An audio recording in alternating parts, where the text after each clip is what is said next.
ये जो सरकार है जिसका वादा था और कि हम 2022 तक हर किसी को पक्का मकान देंगे, और लेकिन वो वादा कहीं ना कहीं मेरे को झूठा और एकदम जुमला दिख रहा है कि जिस हिसाब से गुजरात के अलग अलग हिस्सों में रोज बुलडोजर नई नई कहानियां लिख रहा है। अभी जो प्रधानमंत्री है नरेंद्र मोदी जी, वो या गुजरात के मुख्यमंत्री हुआ करते थे, वो अहमदाबाद को एक मेगा सिटी बनाना चाहते थे, और इसीलिए उस वक्त भी अहमदाबाद के बहुत सारे हिस्सों में कई सारी झुग्गी बस्तियों पर बुलडोजर चलाया गया था। तभी 28 नवंबर 2005 को रानीप के बकरा मंडी के घरों पर भी अचानक एक सुबह बुलडोजर चलने लगा, और हम सब लोग एकदम डिसअपॉइंट थे कि इसको कैसे रोका जाए। तब भी मुकुल सिन्हा साहब और हमारे अय्यर साहब, ये दोनों लोगों ने ओवरनाइट पिटिशन ड्राफ्ट किया। सुबह चीफ जस्टिस के घर पे उसको मेंशन किया गया, और सुबह 11 बजे जब वो कोर्ट में मैटर आया तो उन्होंने उसको स्टे किया, एंटी स्टेटस को दिया कि ताकि लोग जो मकान टूट चुके हैं लोग उस पर बना के वापस रह सकें। और वो मामला 10 साल लंबा कोर्ट में चलता रहा। अचानक 2025 में 27 तारीख को फिर से वो बस्ती में पुलिस के साथ पहुंचते हैं और कहते हैं कि ये घर आपको 10 दिन में खाली करने के होंगे, क्योंकि हम आपको टाउन प्लानिंग एक्ट के तहत यहाँ पर कोई अल्टरनेट दे नहीं सकते। लेकिन हम तो ये मानते हैं कि टाउन प्लानिंग जो होता है वो शहर के लोगों के लिए होता है, नागरिकों के लिए होता है। तो अगर उन लोगों को हटा रहे हो तो आप विकास किसका कर रहे हो? आप सिर्फ रास्ते बनाकर, तो रास्ते पे चलने के लिए लोग तो चाहिए ना, तो उनका रहने के लिए घर चाहिए। और हम ये मानते हैं कि डेमोक्रेटिक कंट्री के अंदर डेमोक्रेसी ही सब कुछ होता है, और जो डेमोक्रेटिक गवर्नमेंट होती है वो लोगों की गवर्नमेंट होती है, लोगों के द्वारा चुनी गई होती है और लोगों के लिए होती है। तो जो भी जगहें हैं या जो भी जहाँ पर लोग रहते हैं वो तमाम जगहें सरकार की ना होकर लोगों की है। तो इसीलिए किसी भी लोग को अगर आप हटा रहे हैं, उनके घरों से बेघर कर रहे हैं, तो उनको वैकल्पिक व्यवस्था देनी चाहिए। कुछ लोगों ने भ्रम फैलाने की भी कोशिश की कि सारे के सारे मुसलमान हैं, लेकिन इसमें बड़े नंबर पे देवी पूजक हैं, आदिवासी हैं, दलित हैं, ठाकुर हैं और मुस्लिम है। ये मिक्स बस्ती है। यहाँ पर 1969 में राइट्स हुए थे, 2002 में राइट्स हुए थे, लेकिन उसके बावजूद भी इतने राइट्स और इतना कम्युनल एटमॉस्फेयर होने के बावजूद भी एक ऐसी बस्ती है जहाँ पे आज भी लोग एक साथ अहमदाबाद के अंदर रहते हैं। तो ये एक बहुत अच्छी चीज है कि वो कल्चर अभी भी वहाँ बचा हुआ है। हम ये मानते हैं कि सरकार कोई भी हो, वो विकास के नाम पर सिर्फ उद्योगपतियों को जमीनें बांट रही है, चाहे वो कांग्रेस की हो या भाजपा की हो। लेकिन ये बिल्कुल सच है कि गुजरात में जो विकास के नाम पर जमीनें टाटा, अदानी और अंबानी को दी जाती है, अगर उसका 1/4 हिस्सा भी गरीबों को दिया जाए और उनको रहने के लिए अच्छे पक्के मकान दिए जाए, तो शायद उनका लिविंग स्टैंडर्ड ऊपर आएगा। और अगर लोगों का लिविंग स्टैंडर्ड ऊपर आएगा तो राज्य अपने आप तरक्की करेगा। आप देख रहे हैं देश लाइव, देश की आवाज। अस्सलाम वालेकुम, आदाब। देश लाइव में आपका स्वागत है। मैं हूं सहल कुरैशी। दोस्तों, अहमदाबाद के साबरमती बकरा मंडी इलाके में 300 मकानों को बुलडोजर का नोटिस दिया गया था।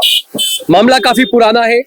1969 के अंदर जब दंगे हुए थे उस वक्त वहां पर कई लोग रह रहे थे, बसे थे, और उसके बाद से लगातार हर 15-15, 20-20 साल के अंदर लोगों को नोटिस दिया गया।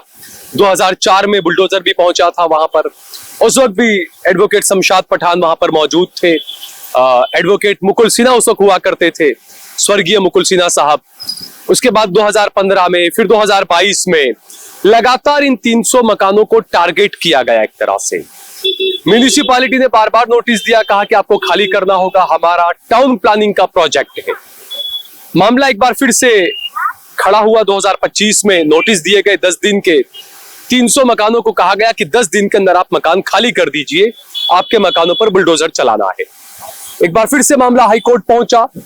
हाईकोर्ट में इस पर सुनवाई करते हुए हाईकोर्ट के जजों ने यह कहा कि म्युनिसिपैलिटी जवाब दे, वैकल्पिक व्यवस्था के बिना आप किसी के आशियाने को कैसे उजाड़ सकते हैं।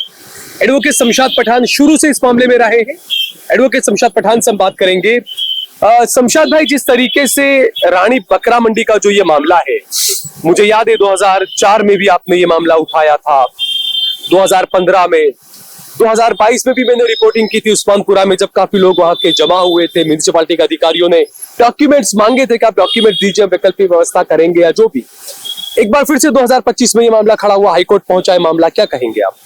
देखिए, ये जो सरकार है जिसका वादा था और कि हम 2022 तक हर किसी को पक्का मकान देंगे, और लेकिन वो वादा कहीं ना कहीं मेरे को झूठा और एकदम जुमला दिख रहा है कि जिस हिसाब से गुजरात के अलग अलग हिस्सों में रोज बुलडोजर नई नई कहानियां लिख रहा है। लेकिन ये मामला थोड़ा सा रानीप का सारे मामलों से अलग है, क्योंकि ये उस समय की बात है जब अहमदाबाद को मेगा सिटी के स्टेटस के लिए यहाँ अभी जो प्रधानमंत्री है नरेंद्र मोदी जी, वो यहाँ गुजरात के मुख्यमंत्री हुआ करते थे। वो अहमदाबाद को एक मेगा सिटी बनाना चाहते थे और इसीलिए उस वक्त भी अहमदाबाद के बहुत सारे हिस्सों में कई सारी झुग्गी बस्तियों पर बुलडोजर चलाया गया था।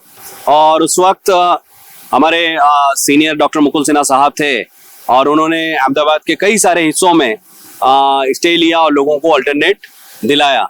तभी 28 नवंबर 2005 को रानीप के बकरा मंडी के घरों पर भी अचानक एक सुबह बुलडोजर चलने लगा और हम सब लोग एकदम डिसअपॉइंट थे कि इसको कैसे रोका जाए।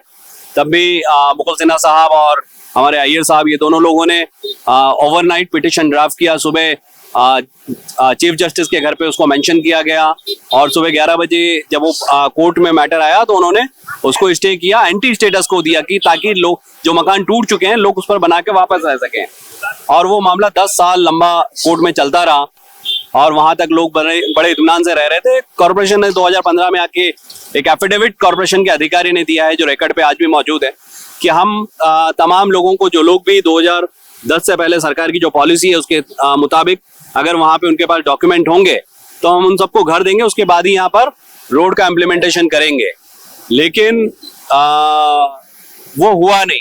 और उस वक्त मैं आपको रोकूंगा क्योंकि 2022 में जब जो लोग आए थे, जो डॉक्यूमेंट्स मांगे थे म्यूनिसिपैलिटी ने, मैंने कई लोगों के इंटरव्यू किए थे। कई लोगों ने मुझे कहा था कि हमने पैसा भी भरा है लेकिन उसके बावजूद हमको वैकल्पिक व्यवस्था कुछ नहीं दी। हाँ, वही कह रहा हूँ कि उन्होंने ड्रॉ किया, सिर्फ वो ड्रॉ ही था और वो फिजिकल अलॉटमेंट कभी नहीं हुआ। उसमें भी सिर्फ 74 लोगों को उन्होंने ड्रॉ में अलॉट किया था और उन्होंने पैसे भी भरे।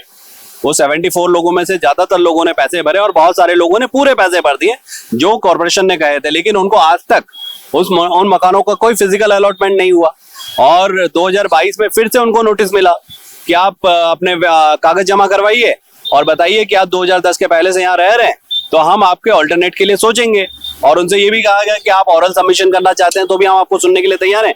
आप रिटर्न सबमिशन, तो लोगों ने अपने कागज जमा कराए, कॉर्पोरेशन के अधिकारियों को ऑरल सबमिशन किया, रिटर्न सबमिशन किया और अचानक 2025 में 27 तारीख को फिर से वो बस्ती में पुलिस के साथ पहुंचते हैं और कहते हैं कि ये घर आपको 10 दिन में खाली करने के होंगे क्योंकि हम आपको टाउन प्लानिंग एक्ट के तहत यहाँ पर कोई ऑल्टरनेट दे नहीं सकते।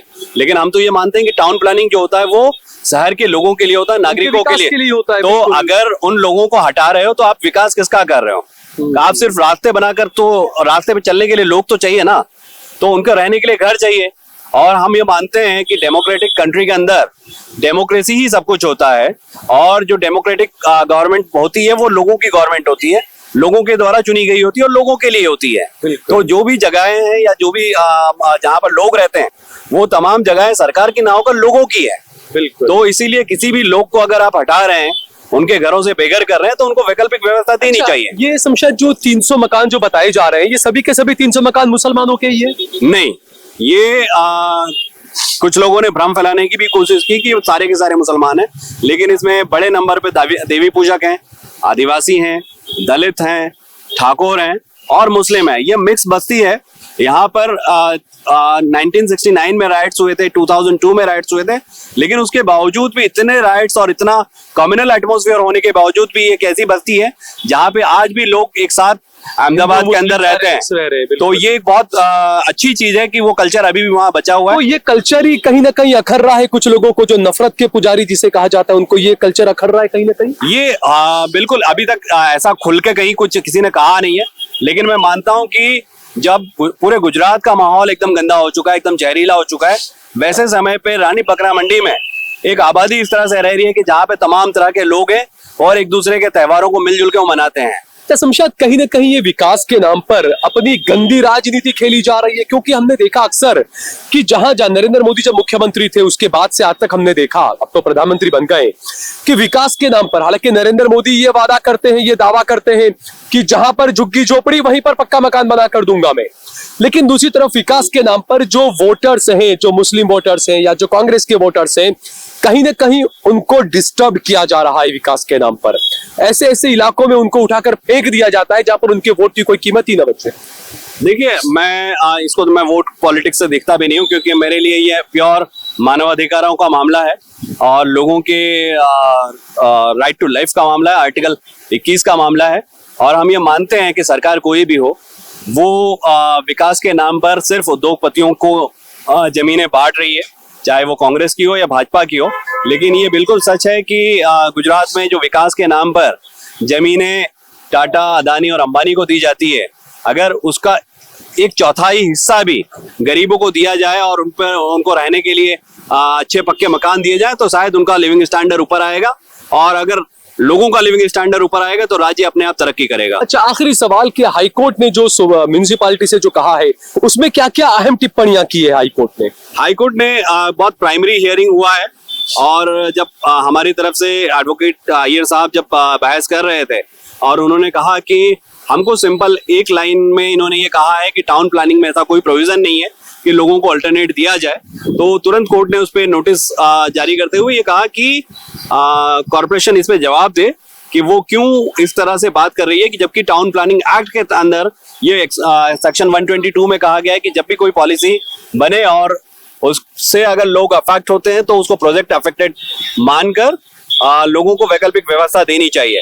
और 2015 में कॉर्पोरेशन खुद इस पॉलिसी को मान चुकी है और इसी यहीं के मामले में मान चुकी है, और उन्होंने वादा किया था कि वो लोग आइडेंटिफाई करेंगे और जो लोग भी हकदार होंगे उनको मकान देंगे। तो हमारी डिमांड है कि 2015 में जो एफिडेविट दिया था उसका अमल किया जाए। और 25 तारीख को इसमें अगली सुनवाई है, 25 फरवरी को ही। जी इंशाल्लाह उस पर 25 फरवरी में अगली सुनवाई है। ठीक है, बहुत बहुत शुक्रिया हमसे बातचीत करने के लिए।